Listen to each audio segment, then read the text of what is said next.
out with one project and with a new one. We're all set with the heads. I told you I was going to do a series on it. They're all buttoned up. They're all equally matched. 101 cc's right through the board. Had to do some adjustment on them to get to 101, but they're all equal now. Valves are all in. I relapped them. Intake runners, as you can see, nice, polished, high polished. Exhaust runners, intake run. I'm on the wrong side of the damn head. Intake runners, 180 scratch. They're cleaned up, but they're not super smooth. They're done. Exhaust runners are high polished. Here we go, exhaust runners. They're all nice and high polished. Combustion chambers polished. Valves polished. Oil galleys cut, deburred, smoothened out here and here. Water jackets are completely deburred. All the slag is out of them. Done. So this head is done. I got the other one up there already bagged in oil. So I'm going to spray this one down, bag it, and then we're going to start on this project. So we're going to see how this one comes out. If it comes out good, then I'll concentrate on that one. So like I say, out with one and with another one. So this is going to be a new series, working on the high polishing of aluminum intake. So Mark from the second gen. Stay tuned, and hope you guys come along for the ride. Peace. First victim. We're going to work on this one. This is not the intake that I'm going to use on the car. I might, but you never know. This is going to be the guinea pig. I am going to use an assorted arsenal of weapons of mass destruction here.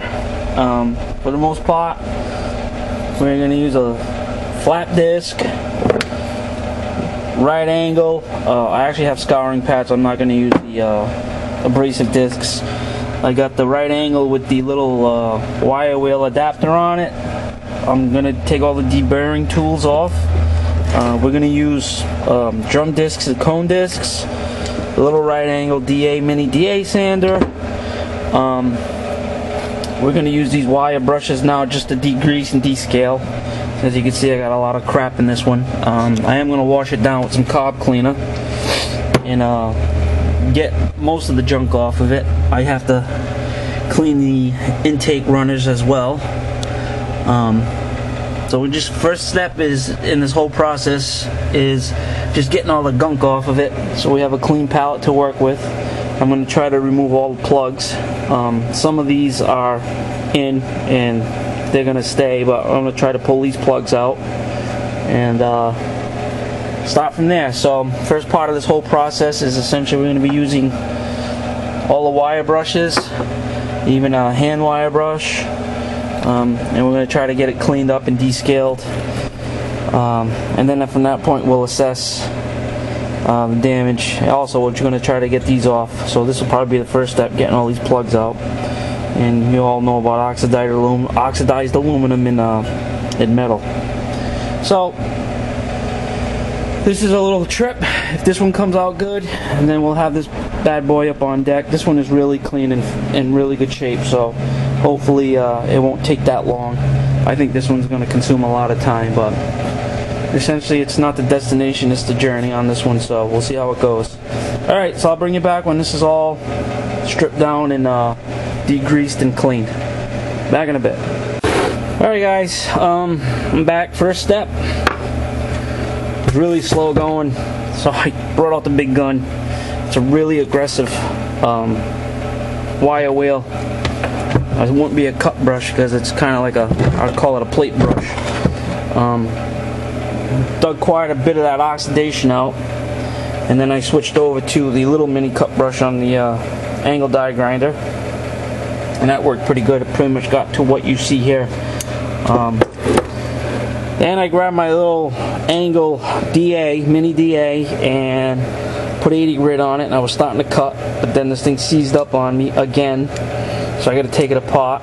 So I abandoned that, and I grabbed some 80 grit paper and some 180 grit paper, hand sanded as much as I possibly could. Then I went down to a black or a charcoal gray Scotch-Brite, and I got that smoothed out. Then I grabbed my little buffing wheel, my little thimble here. It's a little big, but I used the red cutting compound, and I got a couple of them here, see? I use this one predominantly, and let's see how far we got. This is just to show me where I need to cut yet, and this is where we are. And there's still a little bit more cutting to do. I still have some pitting here, and around these edges here there's some pitting. So I'm going to hit this again. See, all along here there's some pitting. The wind, I'm not going to grind this off, but I got to do something with the corrosion that's in between the stamping here, the cast, raised cast letters. So I might just mask this off afterwards and spray in some black, and then come back and sand the top of the wing, so I'll have a little, like, it'll look like a little tag there. But it's not too far away. It's pretty close. Looks pretty good. These plugs, oof, they're in there. So I sprayed them. I actually took a torch and heated the surrounding area, gave a couple of taps with the brass hammer here, and I sprayed it again. So I'm going to leave it, let it soak. This one too, I tried to get off, and you can see that the keyway is actually starting to distort. So I might leave this one in, but I definitely have to get this one and this one off because I'm going to brass plug them. But other than that, it's looking good.